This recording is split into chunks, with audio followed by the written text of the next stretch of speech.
다만 이게 뭐 1년 후에 된다? 뭐 반년 후에 된다? 그런 사업 절대 아닙니다. 중장기적인 포트폴리오 관점에서 그렇게 된다라는 것이죠. 그래서 아마 그런 지향점을 가지고 투자하시는 분들은 최소한 한 5년 정도 이상을 보고 투자하셔야 되는 부분인데, 제가 알기로 개인 투자자들이 그 정도의 원대한 기간과 원대한 꿈을 가지고 투자하시는 분들은 없기 때문에 아마 개인 투자자와 연관되어 있는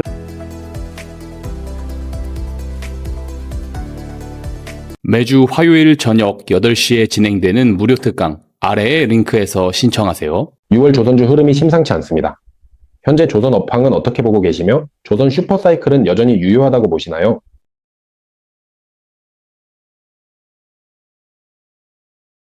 근데 조선주의 최근의 주가 조정은 아마 HD현대중공업을 빼고는 다 비교적 가파르게 나타난 상황입니다. 특히 이제 뭐 하나오션이라든지 삼성중업 같은 기업들은 최근에 별로 좋지 않은 상황인데, 실적이 나쁜 건 아니죠. 다만 좋은 실적을 기반으로 밸류에이션도 싸지가 않습니다. 그래서 최근에 조정받고 있는 종목군들의 특성, 예를 들어서 뭐 전력 설비 같은 쪽도 보면 실적이 좋은데 밸류가 비싼 종목군들이 최근에 급락했죠. 그래서 조선주도 비슷한 개념에서 급락을 했다라고 봐야 되는데, 다만 조선주는 다 아시는 것처럼 두 가지 이슈가 남아있죠. 첫 번째로는 하나그룹이 연계되어 있는 캐나다 잠수함 수주와 관련된 결론이 아마 하반기에는 나올 것으로 예상이 되고요. 그 다음에 이제 또 하나의 포인트는 우리가 1,500불이나 투자해야 될, 미국에 투자해야 될 마스카 프로젝트의 방향성이 6월 1일 오늘을 기점으로 실무 협의가 시작됐죠. 그렇다면 이 두 가지 이슈가 나옴으로써 해당 종목군들의 밸류가 비싸지 않으려면 추가 수주가 많이 나와야 됩니다.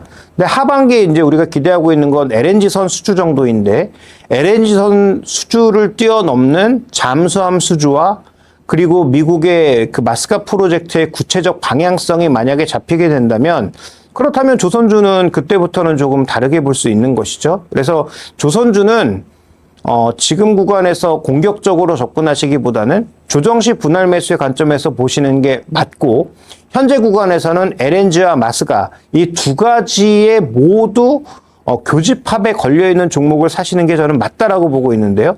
그 두 가지 교집합에 걸려있는 종목은 두 종목이죠. HD현대중공업과 하나오션 두 종목이기 때문에 이 두 종목 중에서 어떤 종목을 골라야 되느냐, 아마 뉴스가 어떤 방향으로 나오는지에 따라 조금 달라지긴 할 텐데, 저는 탑픽은 HD현대중공업이라고 보고 있고요. 하나오션도 나오는 뉴스에 따라서 조금 편입 비중을 늘려야 되는 상황이 아닌가, 이렇게 좀 판단을 하고 있습니다. 조선 3사 합산 영업이익 10조 원 시대가 거론되고 있습니다. LNG선 수주가 앞으로도 실적으로 이어질 수 있다고 보시나요?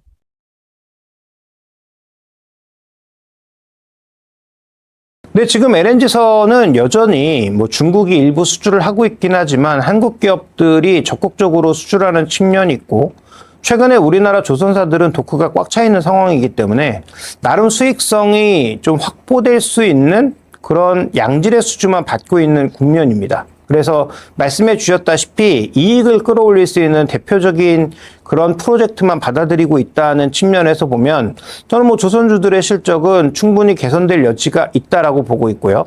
다만 여기서 중요한 것은 실적의 개선이 어차피 수주를 하면 한 번에 받는 것이 아니고 2년, 3년에 쪼개서 받기 때문에, 그리고 받는 비율이 뒤쪽으로 기울어져 있기 때문에 여기서 좋은 수주를 한다고 한들 실제 실적은 뒷단에서 나타나게 됩니다. 그런데 중요한 것은 수주 금액이 크게 늘어야, 신규 수주가 늘어야 주가에는 조금 더 민감하게 움직이니까 이런 부분들을 봐야 될 것 같고요. LNG 선뿐만 아니라 또 하나 주목해 봐야 되는 포인트는 이 1,500억 불의 마스카 프로젝트에는 아마 미국 LNG와 관련된 투자도 연관돼 있을 가능성이 굉장히 높죠.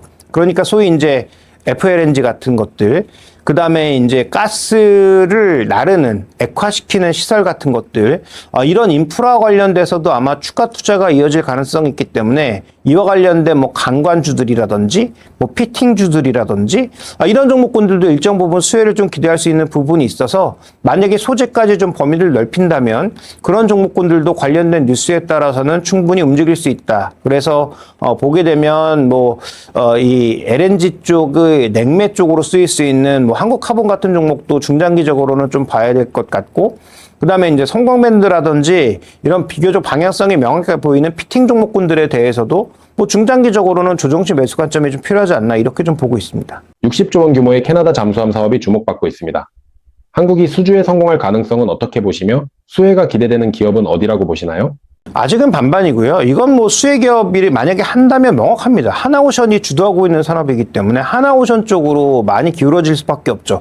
하나오션과 HD현대중공업이 협력하고 있지만 HG현대는 사이드 쪽이고요. 실제로 배를 만들고, 그러니까 잠수함을 만들고 이 잠수함과 관련된 시스템을 구축하는 것은 하나오션이 지금 중점적으로 가고 있기 때문에 이게 뭐 되기만 한다면 하나오션 쪽으로 시장 무게추가 갈 건 맞죠. 그 다음에 지금 우리나라가 전체 하고 있는 조선업의 규모가 지금 6, 70조 정도인데 이 사업만 6, 70조라는 거예요. 물론 1년에 되는 건 아니고 뭐 장기의 사업이긴 하지만, 그래서 우리나라 전체 조선업 규모를 하나를 새로 생기게 하는 산업이니까 이게 이제 결정되는 하반기 7월 달 내외에는 아마도 이제 중요한 분기점이 될 수 있어서 뭐 조선업 쪽에 투자하시는 분들은 이 뉴스를 뭐 중요하게 보실 수밖에 없고요. 된다면 이건 뭐 아까도 언급드렸지만 하나오션 쪽에 적극적인 주가 부양 혹은 뭐 주가 영향이 있을 수밖에 없다라고 봐야 될 것 같고, 반대로 되지 않는다면 또 하나오션의 일정 부분의 타격이 돌아갈 수밖에 없는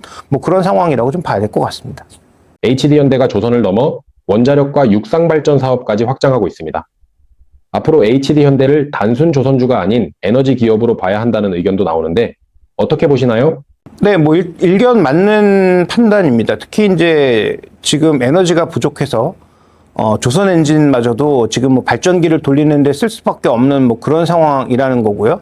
그다음에 일부 원전과 관련된 그런 시설도 결국은 이런 중장비 사업을 하는 쪽에서 다 약간 연관을 짓고 가고 있는 사업, 특히 이제 SMR 쪽에 일정 부분 연관을 짓고 있는 부분이기 때문에 그런 측면에서 본다면 저는 뭐 충분히 가능한 시나리오라고 보나, 다만 이게 뭐 1년 후에 된다? 뭐 반년 후에 된다? 그런 사업 절대 아닙니다. 중장기적인 포트폴리오 관점에서 그렇게 된다라는 것이죠. 그래서 아마 그런 지향점을 가지고 투자하시는 분들은 최소한 한 5년 정도 이상을 보고 투자하셔야 되는 부분인데, 제가 알기로 개인 투자자들이 그 정도의 원대한 기간과 원대한 꿈을 가지고 투자하시는 분들은 없기 때문에 아마 개인 투자자와 연관되어 있는 투자 관점은 저는 뭐 아니라고 보고 있습니다. 만약 지금 신규 자금 3천만 원이 있다면 어떤 섹터와 종목에 비중을 두고 투자하시겠습니까? 신규 자금을 신규로 집행한다고 하면 아까부터 계속 말씀드렸지만 50%는 여전히 반도체 빅2 중에 하나를 살 거고요. 그 다음에 나머지 한 2천만 원 정도는, 3천만 원 정도는 전력 설비, 그 다음에 방금 언급드렸던 HD현대중공업, 뭐 이런 종목군들을 사고, 나머지 2천만 원 정도는 뭐 코스닥의 종목군들 중에서 또렷하게 움직이는 종목군들이 보인다면 사기 위해서 현금으로 남겨두겠습니다. 끝으로 2026년 하반기 투자자분들께 꼭 전하고 싶은 조언 부탁드립니다. 네, 이제 6월 달에는 우리가 가장 주의해야 될 변수가 매크로 변수들입니다. 금리, 그 다음에 유가, 환율, 이런 것들이 지금 하나도 우리한테 편안한 것은 없습니다. 그런데 AI 캐펙스가 워낙 좋아서 실적이 워낙 터지니까 이쪽의 기대감을 바탕으로 종목군들이 너무 많이 올라왔단 말이죠.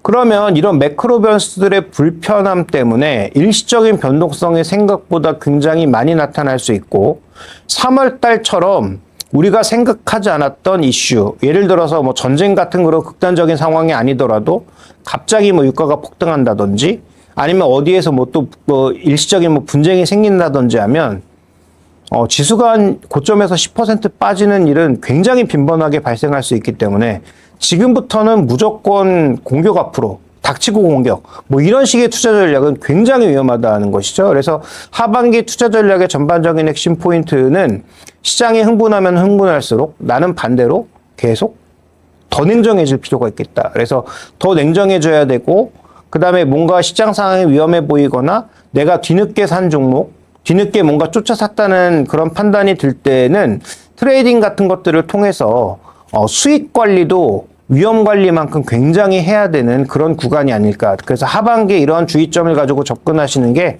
저는 뭐 좋지 않을까, 이렇게 좀 말씀드리고 싶습니다.